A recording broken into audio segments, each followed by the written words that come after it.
Chapter number 12. Peter's First Battle.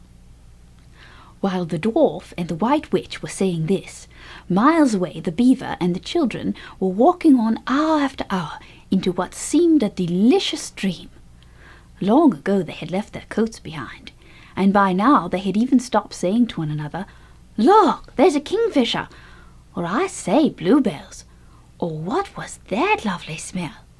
or "Just listen to that thrush." They walked on in silence, drinking it all in, passing through patches of warm sunlight into cool green thickets, and out again into wide mossy glades where tall elms raised the leafy roof far overhead, and then into dense masses of flowering currant, and among hawthorn bushes where the sweet smell was almost overpowering. They had been just as surprised as Edmund when they saw the winter vanishing, and the whole wood passing in just a few hours or so from January to May. They hadn't even known for certain, as the witch did, that this was what would happen when Aslan came to Narnia, but they all knew that it was her spells which had produced the endless winter, and therefore they all knew when this magic spring began that something had gone wrong, and badly wrong, with the witch's schemes. And after the thaw had been going on for some time, they all realized that the witch would no longer be able to use her sledge. After that, they didn't hurry so much, and they allowed themselves more rests and longer ones. They were pretty tired by now, of course, but not what I'd call bitterly tired, only slow and feeling very dreamy and quiet inside, as one does when one is coming to the end of a long day in the open. Susan had a slight blister on one heel.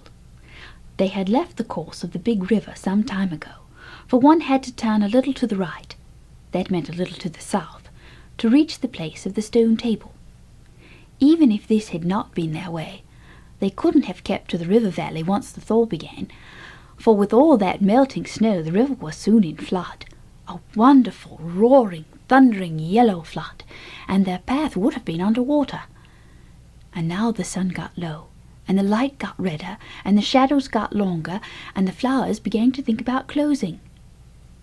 "Not long now," said Mr. Beaver, and began leading them uphill across some very deep, springy moss. It felt nice under their tired feet, in a place where only tall trees grew, very wide apart. The climb, coming at the end of a long day, made them all pant and blow. And just as Lucy was wondering whether she could really get to the top without another long rest, suddenly they were at the top. And this was what they saw. They were on a green open space from which you could look down on the forest spreading as far as one could see in every direction except right ahead. There, far to the east, was something twinkling and moving. "By gum!" whispered Peter to Susan. "The sea!" In the very middle of this open hilltop was the stone table. It was a great grim slab of grey stone, supported on 4 upright stones. It looked very old, and it was cut all over with strange lines and figures that might be the letters of an unknown language. They gave you a curious feeling when you looked at them. The next thing they saw was a pavilion pitched on one side of an open place. A wonderful pavilion it was, and especially now when the light of the setting sun fell upon it, with sides of what looked like yellow silk, and cords of crimson, and tent pegs of ivory, and high above it on the pole a banner which bore a red rampant lion, fluttered in the breeze which was blowing in their faces from the far-off sea. While they were looking at this, they heard a sound of music on their right, and turning in that direction, they saw what they had come to see. Aslan stood in the centre of a crowd of creatures who had grouped themselves round him in the shape of a half-moon. There were tree women there, and well women, dryads and naiads as they used to be called in our world, who had stringed instruments. It was they who had made the music. There were 4 great centaurs. The horse part of them was like huge English farm horses, and the man part was like stern but beautiful giants. There was also a unicorn, and a bull with the head of a man, and a pelican, and an eagle, and a great dog, and next to Aslan stood 2 leopards, of whom one carried his crown and the other his standard. But as for Aslan himself, the beavers and the children didn't know what to do or say when they saw him. People who have not been in Narnia sometimes think that a thing cannot be good and terrible at the same time. If the children had ever thought so, they were cured of it now, for when they tried to look at Aslan's face, they just caught a glimpse of the golden mane and the great royal solemn overwhelming eyes, and then they found they couldn't look at him and went all trembly. "Go on," whispered Mr. Beaver. "No," whispered Peter. "You first." "No, sons of Adam before animals," whispered Mr. Beaver back again. "Susan," whispered Peter, "what about you? Ladies first." "No, you're the eldest," whispered Susan. And of course, the longer they went on doing this, the more awkward they felt. Then at last Peter realized that it was up to him. He drew his sword and raised it to the salute, and hastily saying to the others, "Come on, pull yourselves together," he advanced to the lion and said, "We have come, Aslan." "Welcome, Peter, son of Adam," said Aslan. "Welcome, Susan and Lucy, daughters of Eve. Welcome, he-beaver and she-beaver." His voice was deep and rich, and somehow took the fidgets out of them. They now felt glad and quiet, and it didn't seem awkward to them to stand and say nothing. "But where is the 4th?"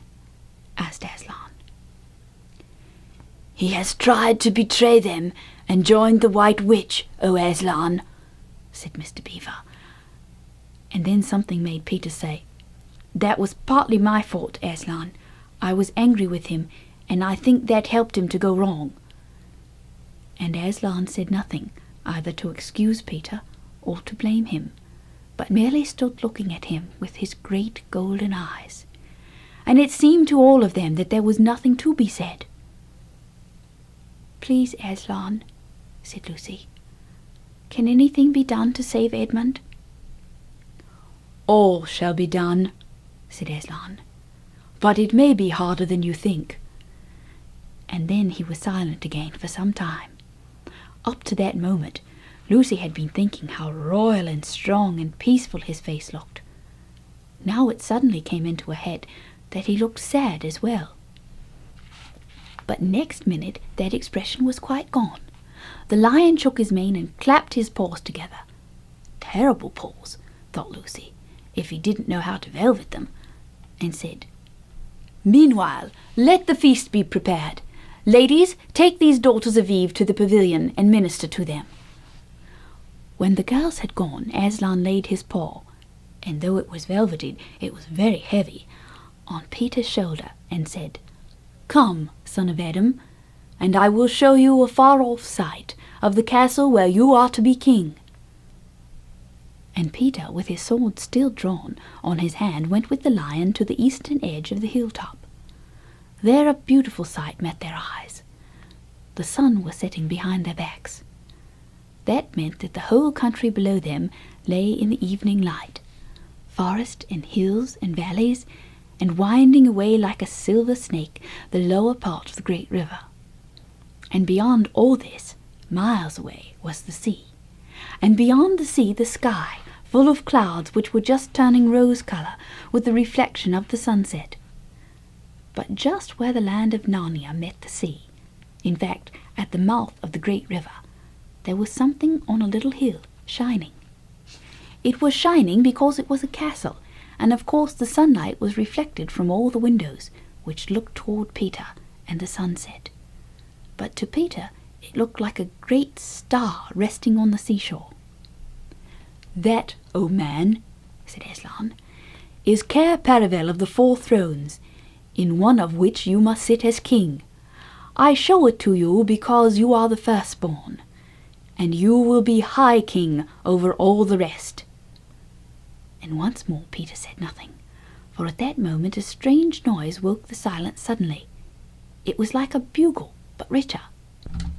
"It is your sister's horn," said Aslan to Peter in a low voice, so low as to almost be a purr, if it is not disrespectful to think of a lion purring. For a moment Peter did not understand.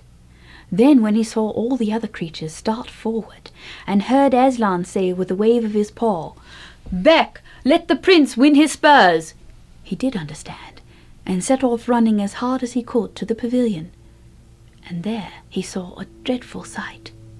The dryads and naiads were scattering in every direction.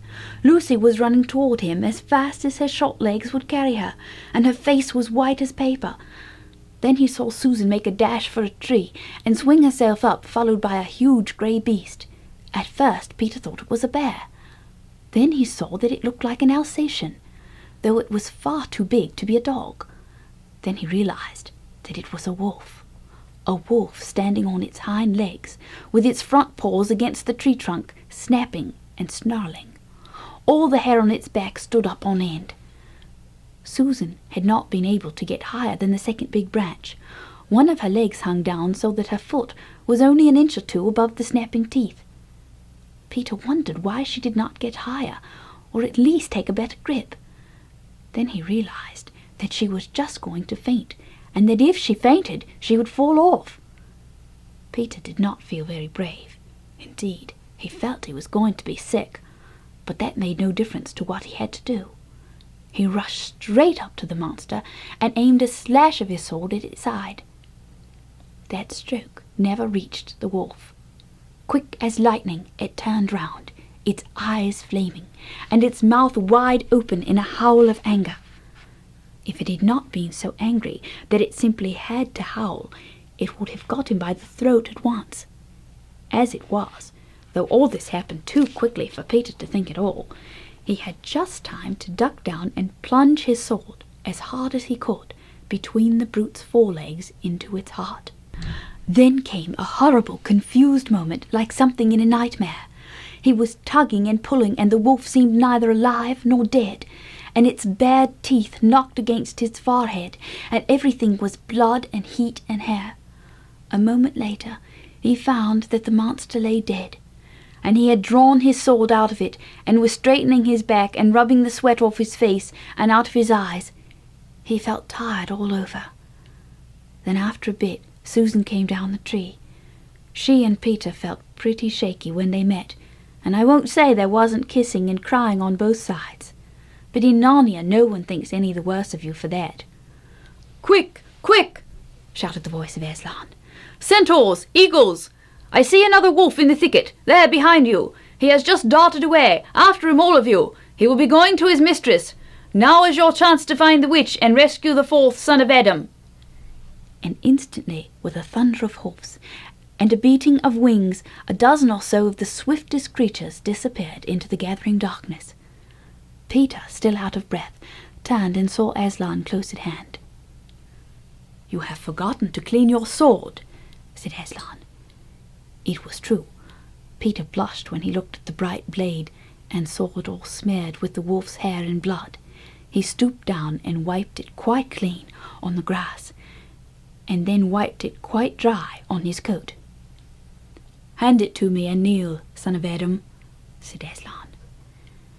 And when Peter had done so, he struck him with the flat of the blade and said, "Rise up, Sir Peter Fenris Bane, and whatever happens, never forget to wipe your sword." Chapter 13. Deep Magic from the Dawn of Time. Now we must go back to Edmund. When he had been made to walk far further than he had ever known that anybody could walk, the witch at last halted in a dark valley all overshadowed with fir trees and yew trees. Edmund simply sank down and lay on his face, doing nothing at all, and not even caring what was going to happen next, provided they would let him lie still. He was too tired even to notice how hungry and thirsty he was. The witch and the dwarf were talking close beside him in low tones. "No," said the dwarf, "it's no use now, O Queen. They must have reached the stone table by now." "Perhaps the wolf will smell us out and bring us news," said the witch. "It cannot be good news if he does," said the dwarf. "4 thrones and Cair Paravel," said the witch. "Now, if only 3 were filled, that would not fulfill the prophecy." "What difference would that make now that he is here?" said the dwarf. He did not dare even now to mention the name of Aslan to his mistress. "He may not stay long, and then we would fall upon the 3 at Cair." "Yet it might be better," said the dwarf, "to keep this one," here he kicked Edmund, "for bargaining with." "Yes, and have him rescued," said the witch scornfully. "Then," said the dwarf, "we had better do what we have to do at once." "I would like to have it done on the stone table itself," said the witch. "That is the proper place. That is where it has always been done before." "It will be a long time now before the stone table can again be put to its proper use," said the dwarf. "True," said the witch. And then, "Well, I will begin." At that moment, with a rush and a snarl, a wolf rushed up to them.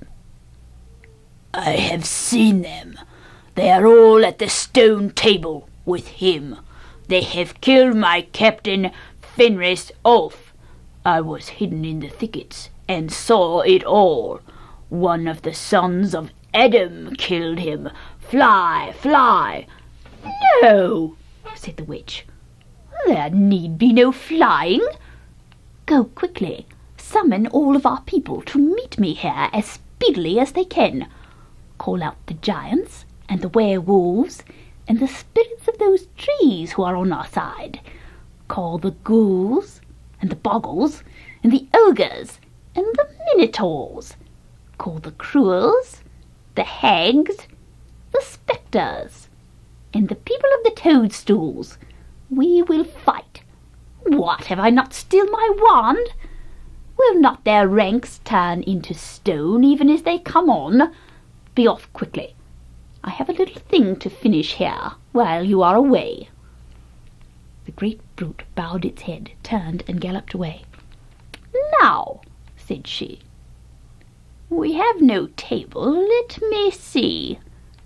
We had better put it against the trunk of a tree."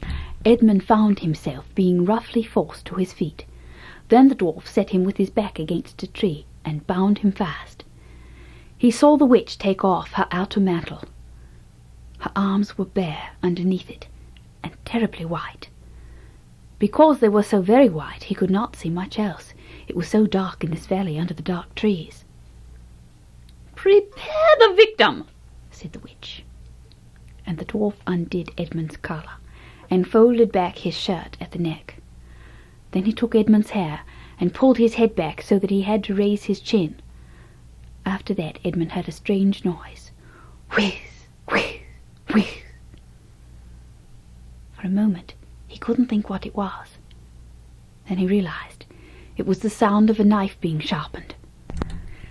At that very moment he heard loud shouts from every direction, a drumming of hoofs and a beating of wings, a scream from the witch, confusion all round him. And then he found he was being untied. Strong arms were round him, and he heard big, kind voices saying things like, "Let him lie down. Give him some wine. Drink this. Steady now. You'll be all right in a minute." Then he heard the voices of people who were talking not to him but to one another, and they were saying things like, "Who's got the witch? I thought you had her. I didn't see her after I knocked the knife out of her hand. I was after the dwarf. Do you mean to say she's escaped? Well, chap can't mind everything at once. What's that? Oh, sorry, it's only an old stump." But just at this point Edmund went off in a dead faint. Presently the centaurs and unicorns and deer and birds they were of course the rescue party which Aslan had sent in the last chapter, all set off to go back to the stone table, carrying Edmund with them. But if they could have seen what happened in that valley after they had gone, I think they might have been surprised. It was perfectly still, and presently the moon grew bright. If you had been there, you would have seen the moonlight shining on an old tree stump, and on a fair-sized boulder. But if you had gone on looking, you would have gradually begun to think there was something odd about both the stump and the boulder. And next you would have thought that the stump did look really remarkably like a little fat man crouching on the ground. And if you had watched long enough, you would have seen the stump walk across to the boulder, and the boulder sit up and begin talking to the stump, for in reality the stump and the boulder were simply the witch and the dwarf. For it was part of her magic that she could make things look like what they weren't, and she had the presence of mind to do so at the very moment when the knife was knocked out of her hand. She had kept hold of her wand also, so it had been kept safe too. When the other children woke up next morning, they had been sleeping on piles of cushions in the pavilion. The first thing they heard from Mrs. Beaver was that their brother had been rescued and brought into camp late last night, and was at that moment with Aslan. As soon as they had breakfasted, they all went out, and there they saw Aslan and Edmund walking together in the dewy grass, apart from the rest of the court. There is no need to tell you, and no one ever heard, what Aslan was saying, but it was a conversation which Edmund never forgot. As the others drew nearer, Aslan turned to meet them, bringing Edmund with him. "Here is your brother," he said, "and there is no need to talk to him about what is past." Edmund shook hands with each of the others, and said to each of them in turn, "I'm sorry." And everyone said, "That's all right." And then everyone wanted very hard to say something which would make it quite clear that they were all friends with him again, something ordinary and natural, and of course no one could think of anything in the world to say. But before they had time to feel really awkward, one of the leopards approached Aslan and said, "Sire, there is a messenger from the enemy who craves audience." "Let him approach," said Aslan. The leopard went away and soon returned leading the witch's dwarf. "And what is your message, son of earth?" asked Aslan. "The Queen of Narnia, the Empress of the Lone Islands, desires a safe conduct to come and speak with you," said the dwarf, "on a matter which is as much to your advantage as to hers." "Queen of Narnia, indeed," said Mr. Beaver. "Of all the cheek!" "Peace, Beaver," said Aslan. "All names will soon be restored to their proper owners. In the meantime, we will not dispute about noises. Tell your mistress, son of earth, that I grant her safe conduct on condition that she leaves her wand behind her at the great oak." This was agreed to, and 2 leopards went back with the dwarf to see that the conditions were properly carried out. "But supposing she turns the 2 leopards into stone?" whispered Lucy to Peter. I think the same idea had occurred to the leopards themselves. At any rate, as they walked off, their fur was all standing on their backs, and their tails were bristling, like a cat's when it sees a strange dog. "It'll be all right," whispered Peter in reply. "He wouldn't send them if it weren't." A few minutes later the witch herself walked out on the top of the hill, and came straight across and stood before Aslan. The 3 children, who had not seen her before, felt shudders running down their backs at the sight of her face, and there were low growls among all the animals present. Though it was bright sunshine, everyone felt suddenly cold. The only 2 people present who seemed to be quite at their ease were Aslan and the witch herself. It was the oddest thing to see those 2 faces, the golden face and the dead white face, so close together. Not that the witch looked Aslan exactly in his eyes. Mrs. Beaver particularly noticed this. "You have a traitor there, Aslan," said the witch. Of course everyone present knew that she meant Edmund. But Edmund had got past thinking about himself after all he'd been through, and after the talk he'd had that morning. He just went on looking at Aslan. It didn't seem to matter what the witch said. "Well," said Aslan, "his offence was not against you." "Have you forgotten the deep magic?" asked the witch. "Let us say I have forgotten it," answered Aslan gravely. "Tell us of this deep magic." "Tell you?" said the witch, her voice growing suddenly shriller. "Tell you what is written on the very table of stone which stands beside us? Tell you what is written in letters deep as a spear is long on the trunk of the wild ash tree?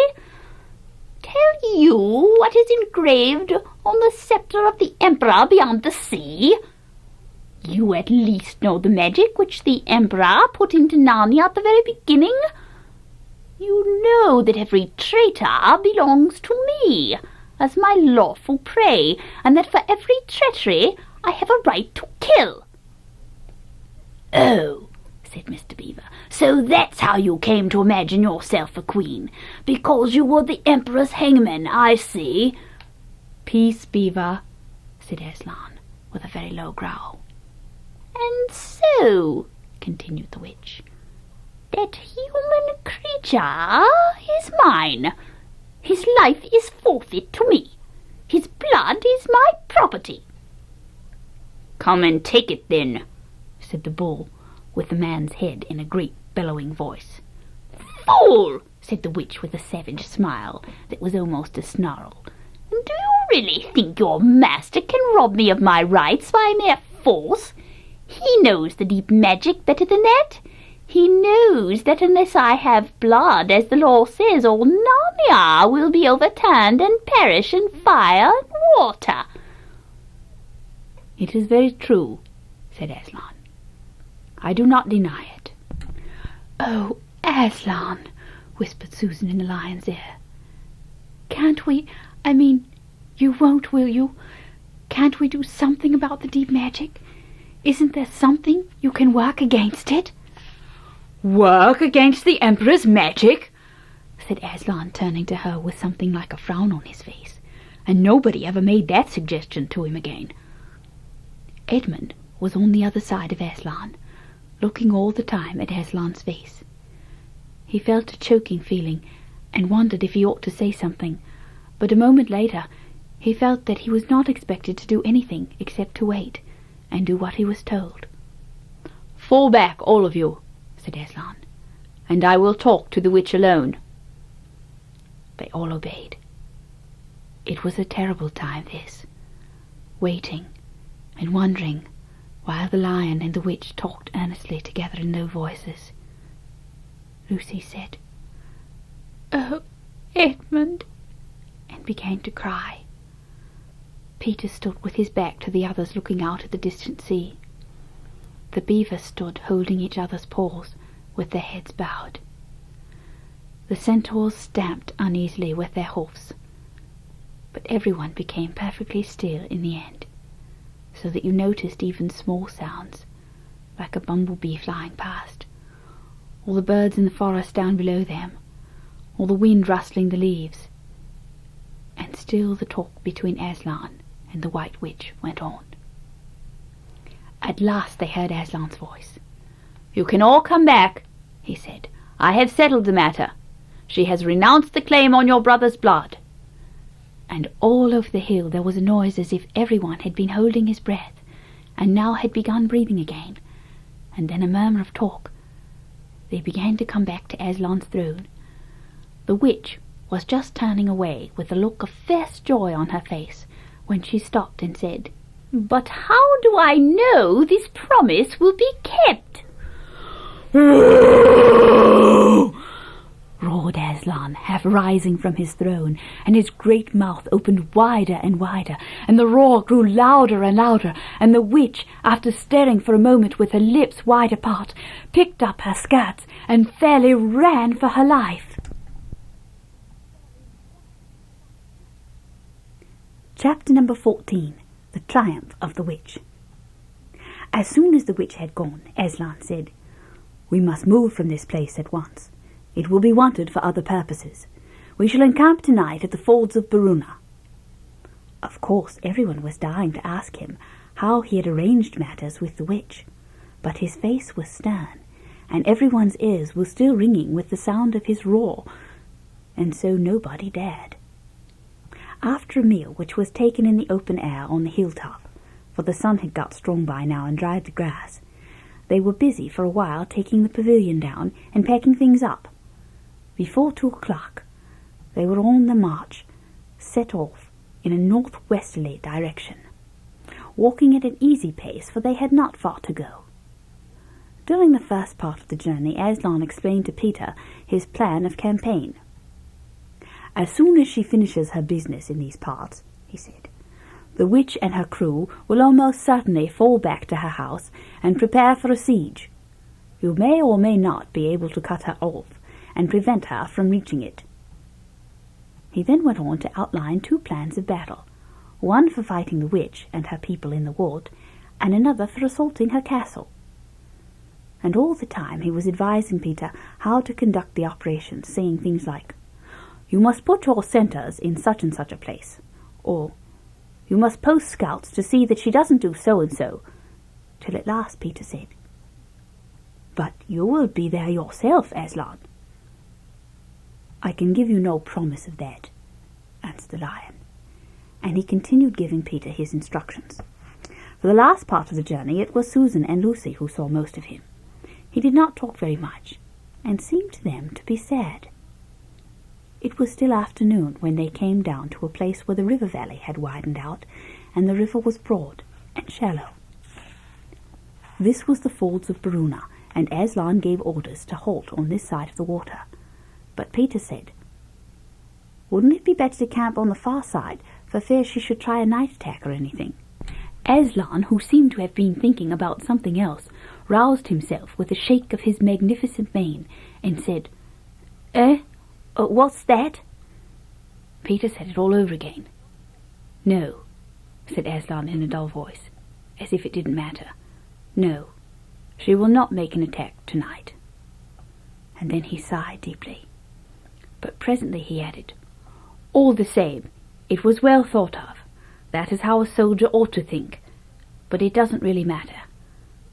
So they proceeded to pitch their camp. Aslan's mood affected everyone that evening. Peter was feeling uncomfortable too at the idea of fighting the battle on his own. The news that Aslan might not be there had come as a great shock to him. Supper that evening was a quiet meal. Everyone felt how different it had been last night, or even that morning. It was as if the good times, having just begun, were already drawing to their end.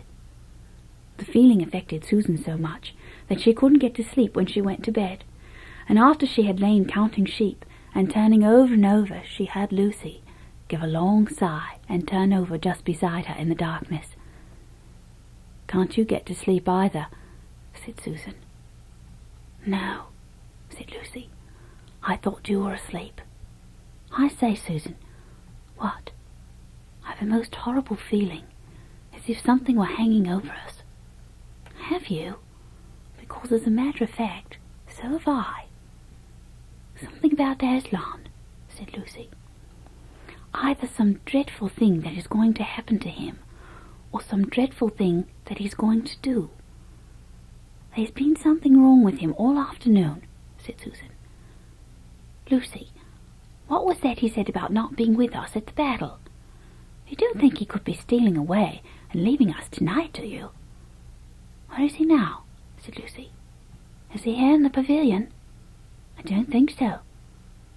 "Susan, let's go outside and have a look round. We might see him." "All right, let's," said Susan. "We might just as well be doing that as lying awake here."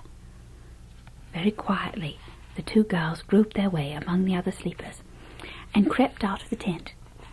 The moonlight was bright, and everything was quite still except for the noise of the river chattering over the stones.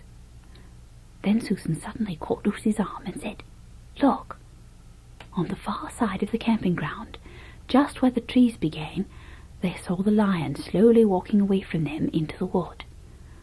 Without a word, they both followed him.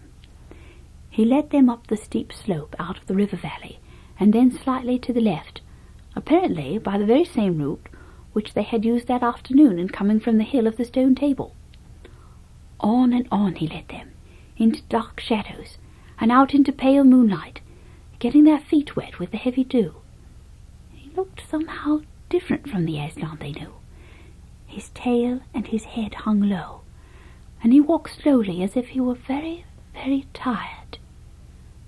Then, when they were crossing a wide open place, where there were no shadows for them to hide in, he stopped and looked round. It was no good trying to run away, so they came toward him. When they were closer, he said, "Oh, children, children, why are you following me?" "We couldn't sleep," said Lucy, and then felt sure that she need say no more, and that Aslan knew all they had been thinking. "Please, may we come with you wherever you're going?" said Susan. "Well," said Aslan, and seemed to be thinking. Then he said, "I should be glad of company tonight. Yes, you may come, if you will promise to stop when I tell you, and after that leave me to go on alone." "Oh, thank you, and we will," said the two girls. Forward they went again, and one of the girls walked on each side of the lion. But how slowly he walked! And his great royal head drooped, so that his nose nearly touched the grass. Presently he stumbled, and gave a low moan. "Aslan, dear Aslan," said Lucy, "what is wrong? Can't you tell us? Are you ill, dear Aslan?" asked Lucy. "No," said Aslan. "I am sad and lonely. Lay your hands on my mane, so that I can feel you are there, and let us walk like that." And so the girls did what they never would have dared to do without his permission, but what they had longed to do ever since they first saw him: buried their cold hands in his beautiful sea of fur, and stroked it, and so doing walked with him. And presently they saw that they were going with him up the slope of the hill on which the stone table stood.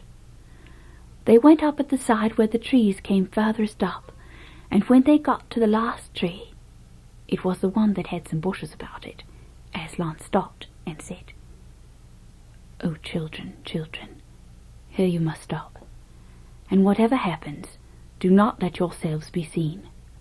Farewell." And both girls cried bitterly, though they hardly knew why, and clung to the lion and kissed his mane, and his nose, and his paws, and his great sad eyes.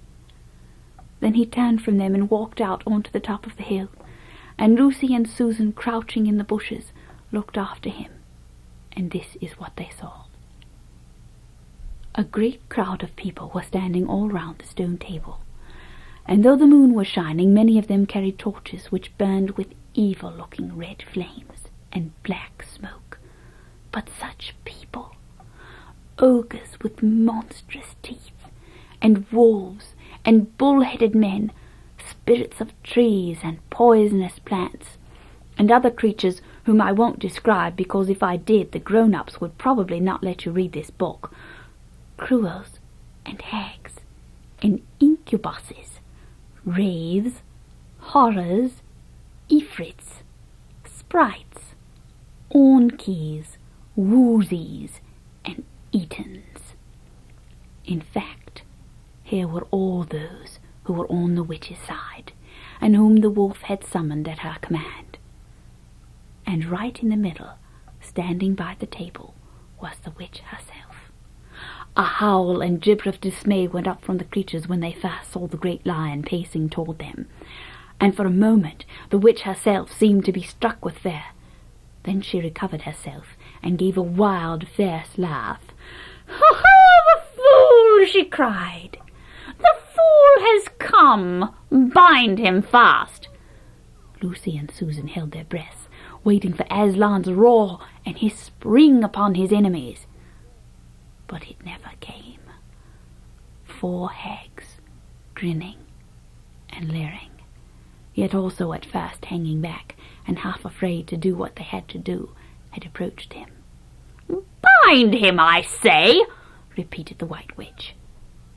The hags made a dart at him and shrieked with triumph when they found that he made no resistance at all. Then others, evil dwarfs and apes, rushed in to help them, and between them they rolled the huge lion round on his back and tied all his 4 paws together, shouting and cheering as if they had done something brave, though had the lion chosen, one of those paws could have been the death of all of them. But he made no noise, even when the enemies, straining and tugging, pulled the cords so tight that they cut into his flesh. Then they began to drag him toward the stone table. "Stop!" said the witch. "Let him first be shaved."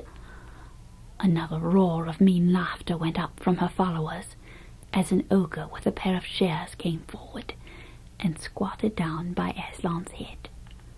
Snip, snip, snip went the shears, and masses of curling gold began falling to the ground. Then the ogre stood back, and the children, watching from their hiding place, could see the face of Aslan, looking all small and different without its mane. The enemies also saw the difference. "Why, he's only a great cat after all," cried one. "Is that what we were afraid of?" said another. And they all surged round Aslan, jeering at him, saying things like, "Puss, puss, poor pussy, and how many mice have you caught today, cat? And would you like a saucer of milk, possums?" "Oh, how can they?" said Lucy, tears streaming down her cheeks. "The brutes, the brutes!" For now that the first shock was over, the shorn face of Aslan looked to her braver and more beautiful and more patient than ever. "Muzzle him," said the witch. And even now, as they worked about his face, putting on the muzzle, one bite from his jaws would have cost 2 or 3 of them their hands. But he never moved, and this seemed to enrage all that rabble. Everyone was at him now. Those who had been afraid to come near him, even after he was bound, began to find their courage, and for a few minutes the 2 girls could not even see him, so thickly was he surrounded by the whole crowd of creatures, kicking him, hitting him, spitting on him, jeering at him. At last the rabble had had enough of this. They began to drag the bound and muzzled lion to the stone table, some pulling and some pushing. He was so huge that even when they got him there, it took all their efforts to hoist him onto the surface of it. Then there was more tying and tightening of cords. "The cowards! The cowards!" sobbed Susan. "Are they still afraid of him, even now?" When once Aslan had been tied, and tied so that he really was a mass of cords, on the flat stone, a hush fell on the crowd. 4 hags, holding 4 torches, stood at the corners of the table. The witch bared her arms, as she had bared them the previous night, when it had been Edmund instead of Aslan. Then she bent to whet her knife. It looked to the children, when the gleam of the torchlight fell on it, as if the knife were made of stone, not of steel, and it was of a strange and evil shape. At last she drew near. She stood by Aslan's head. Her face was working and twitching with passion, but his looked up at the sky, still quiet, neither angry nor afraid, but a little sad. Then just before she gave the blow, she stooped down and said in a quivering voice, "And now who has won? Fool, did you think that by all this you would save the human traitor? Now I will kill you instead of him, as our pact was, and so the deep magic will be appeased. But when you are dead, what will prevent me from killing him as well? And who will take him out of my hand then? Understand that you have given me Narnia forever. You have lost your own life, and you have not saved his. In that knowledge, despair and die. The children did not see the actual moment of the killing. They couldn't bear to look, and had covered their eyes. Chapter number 15. Deeper Magic from Before the Dawn of Time. While the two girls still crouched in the bushes, with their hands over their faces, they heard the voice of the witch calling out, "Now, follow me all, and we will set about what remains of this war. It will not take us long to crush the human vermin and the traitors, now that the great fool, the great cat, lies dead." At this moment the children were, for a few seconds, in very great danger. For with wild cries, and a noise of skirling pipes and shrill horns blowing, the whole of that vile rabble came sweeping off the hilltop, and down the slope right past their hiding-place. They felt the spectres go by them like a cold wind, and they felt the ground shake beneath them under the galloping feet of the minotaurs. And overhead there went a flurry of foul wings, and a blackness of vultures and giant bats. At any other time they would have trembled with fear, but now the sadness, and the shame, and the horror of Aslan's death so filled their minds that they hardly thought of it. As soon as the wood was silent again, Susan and Lucy crept out into the open hilltop. The moon was getting low, and thin clouds were passing across her, but still they could see the shape of the great lion lying dead in his bonds. And down they both knelt in the wet grass, and kissed his cold face, and stroked his beautiful fur, what was left of it, and cried till they could cry no more. And then they looked at each other, and held each other's hands for mere loneliness, and cried again, and then again were silent. At last Lucy said,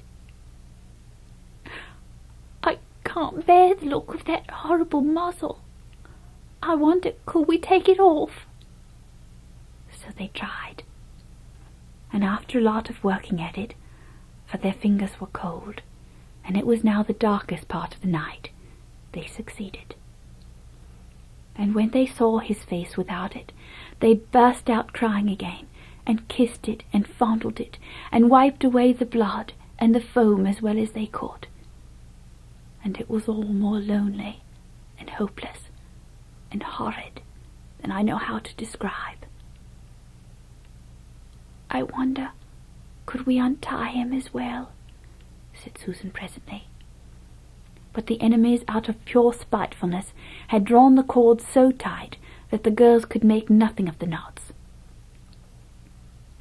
I hope no one who reads this book has been quite as miserable as Susan and Lucy were that night.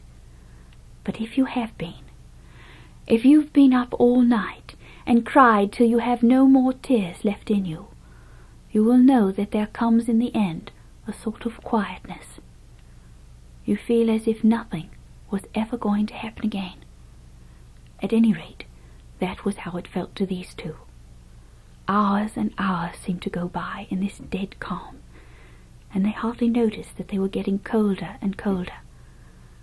But at last Lucy noticed two other things.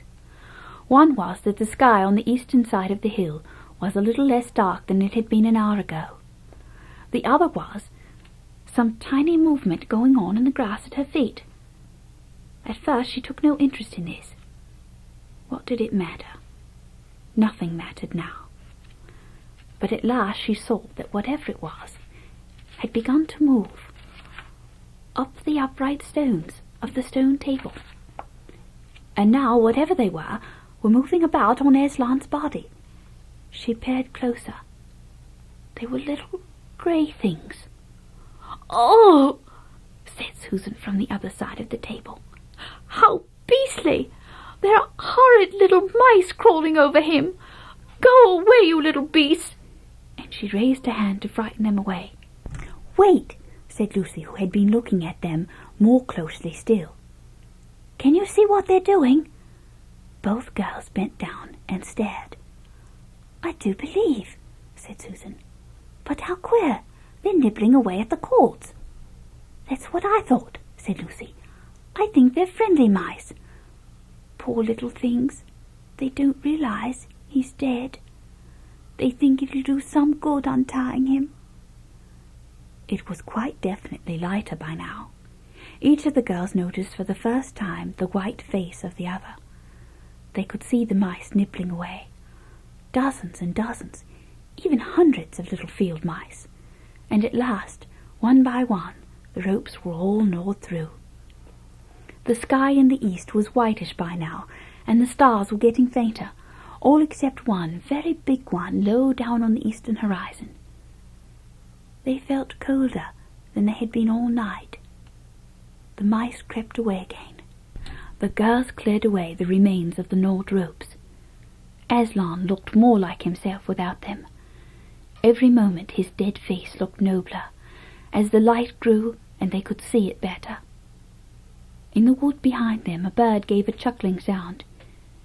It had been so still for hours and hours that it startled them. Then another bird answered it. Soon there were birds singing all over the place. It was quite definitely early morning now, not late night. "I'm so cold," said Lucy. "So am I," said Susan. "Let's walk about a bit." They walked to the eastern edge of the hill and looked down. The one big star had almost disappeared. The country all looked dark grey, but beyond, at the very end of the world, the sea showed pale. The sky began to turn red. They walked to and fro, more times than they could count between the dead Aslan and the eastern ridge, trying to keep warm. And oh, how tired their legs felt. Then at last they stood for a moment looking out toward the sea and Cair Paravel, which they could now just make out. The red turned to gold along the line where the sea and the sky met, and very slowly up came the edge of the sun.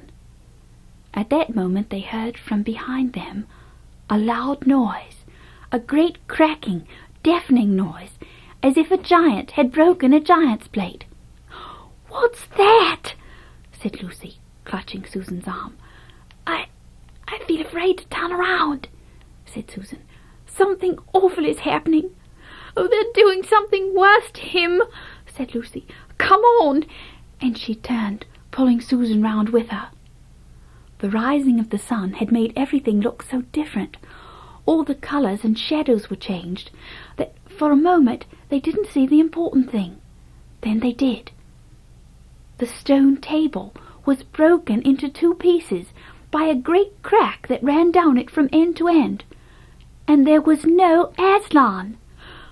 "Oh, oh, oh!" cried the two girls, rushing back to the table. "Oh, it is too bad," sobbed Lucy. "They might have left the body alone." "Who's done it?" cried Susan. "What does it mean? Is it more magic?"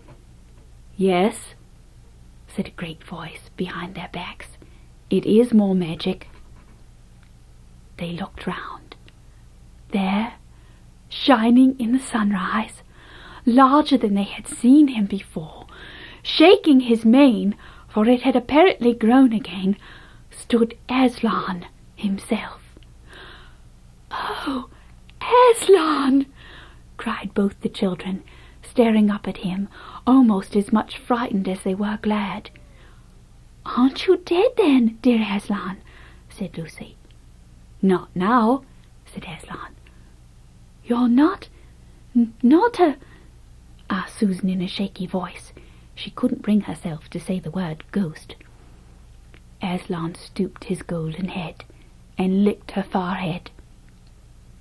The warmth of his breath and a rich sort of smell that seemed to hang about his hair came all over her. "Do I look it?" he said. "Oh, you're real, you're real! Oh, Aslan!" cried Lucy, and both girls flung themselves upon him and covered him with kisses. "But what does it all mean?" asked Susan, when they were somewhat calmer. "It means," said Aslan, "that though the witch knew the deep magic, there is a magic deeper still which she did not know. Her knowledge goes back only to the dawn of time. But if she could have looked a little further back, into the stillness and the darkness before time dawned, she would have read there a different incantation. She would have known that when a willing victim who had committed no treachery was killed in a traitor's stead, the table would crack, and death itself would start working backwards. And now—" "Oh, yes, now!"